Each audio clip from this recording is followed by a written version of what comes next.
শৰতৰ কাতি বিহু ডাল ভৰি ভৰি ফুলি থাকে শেৱালিবোৰ। কিমান যে ভাল লাগে। সৰু দিনৰ সেই স্মৃতিবোৰে এই আজিৰ দিনটোত বৰকৈ মনটো উগুল থুগুল লগাই দিয়ে। বিচাৰি যাওঁ ৰাতিপুৱাই পুৱাই ফুল, ঘৰত যিমানেই থাকক লাগে, কিন্তু আনৰ ঘৰৰ পৰা ৰাতিপুৱাতে গৈ ফুল বিচাৰি আনি সন্ধিয়ালৈ তুলসী ভটিটোৰ সজোৱা আমেজেই সুকীয়া নহয়নে? এয়া পিছে আমাৰ ঘৰৰহে ফুল, শেৱালি। পদূলি মুখতে মলমলাই থাকে এইকেইটা কেইদিনত। সকলোৰে জীৱনবোৰ সুন্দৰ হৈ পৰক, ধুনীয়াকৈ এই ফুলৰ দৰে ফুলি উঠক জীৱনবোৰ।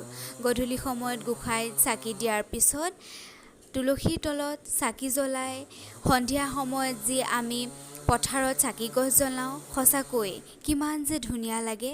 মনবোৰ যে কিমান ফৰকাল হৈ পৰে, ভাল লাগে নহয়নে? সকলোলৈকে জনালোঁ কাতি বিহুৰ বহুত বহুত শুভেচ্ছা। ভালে থাকক সকলো, সুস্থ থাকক তাৰে কামনাৰে। ধন্যবাদ।